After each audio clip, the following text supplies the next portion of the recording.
Naniniwala kasi ako na lahat tayo pinanganak tayong bukas yung third eye natin. Sumasara lang siya eventually because of external factors. Kasi I have 2 kids. Pareha sila na tumatawa, umingiti na kung saan.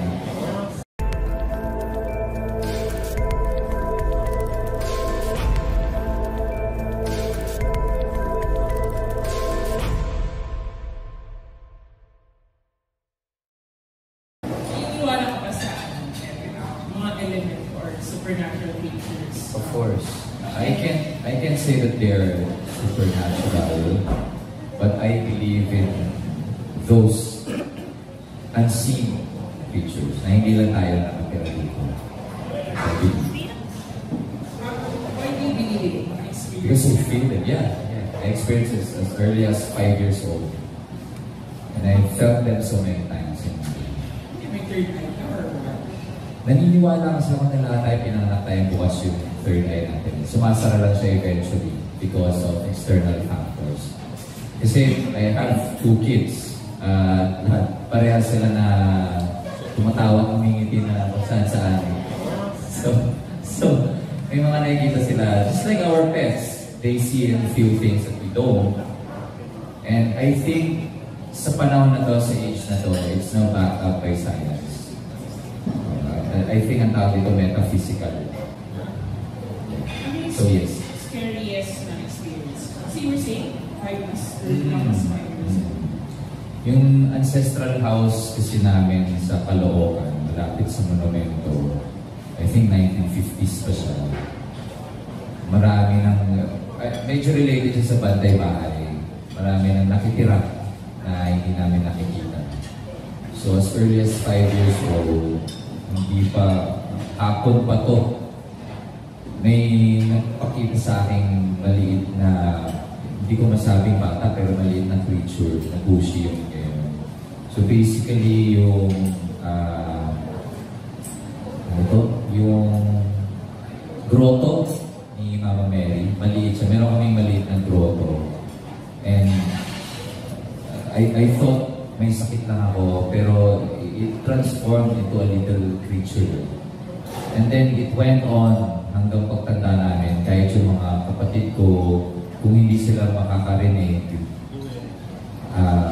posible duwende. So it's either makakarinig or makakakita. Iba't ibang members ng family, even visitors of the house. So nung binenta namin yung bahay, pinabless na lang namin. Mukha namang happy yung nakapili. Nakwento mo rin yung mga anak mo, as well as nang meron sila nagpaparamdam na may ganun din sila, may third eye din sila. So, anong ginagawa mo? I would like to believe na mga guardian angel nila yun. Okay. So, may papakita sa kanila. So, pag nakikita mo silang humingiti-ngiti or parang nakikipaglaro, hindi mo na sila sinasaway or... Hindi naman sinasabi. Kinakausap ko din. Are you playing with your guardian angel? Mabait naman. Hindi naman nakakatakot. Sinasabi naman ng 3-year-old or turning 4 na daughter ko, hindi naman daw. It's always pleasant naman yung mga ipaparamdam sa akin. Gusto ko tanongin kasi recently sa social media, ano yung reaction mo na kaya daw hindi na ma-appreciate ng mga Pilipino yung mga old houses dahil kasi lalo daw ng mga color fields na parang natakot tayo na may muto dyan, hindi magandang tumira dyan. Ano yung reaction mo doon? And ano yung masasabi mo para magbago yung perception nila? Sorry, what's your name? PJ na lang ako. PJ? PJ. So, you're saying may kumakalat sa social media na may mga nananakot regarding old houses. Kaya hindi na natin ma-appreciate ng mga Pilipino yung old houses dahil kasalanan ng color fields. Oh.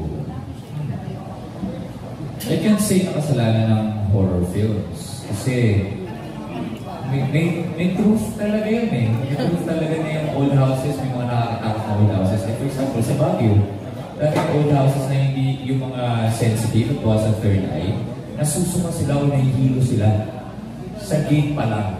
At yung mismo mga bantay na guard ng mga old houses, nag-i-earphone sila kasi dami nilang naririnig.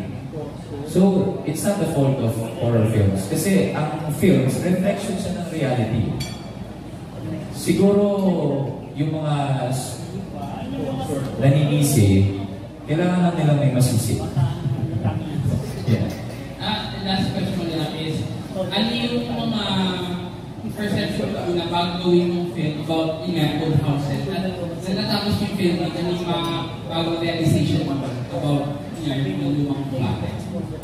Na hindi lahat ng mga kala natin nakakatakot ay nakakatakot. May mga iba na talagang sila lang yung nauna sa atin dun sa lugar na yun. Kumbaga kung tayo, kailangan natin ng tirahan, sila din, kailangan nila ng matitirahan. So, it's just a matter of giving respect dun sa mga nauna. So, may wisdom talaga yung tabi-tabi po. Makiki-stay lang po, pasensya na po sa abala. You talk to them, give them respect. You say sorry, you say thank you.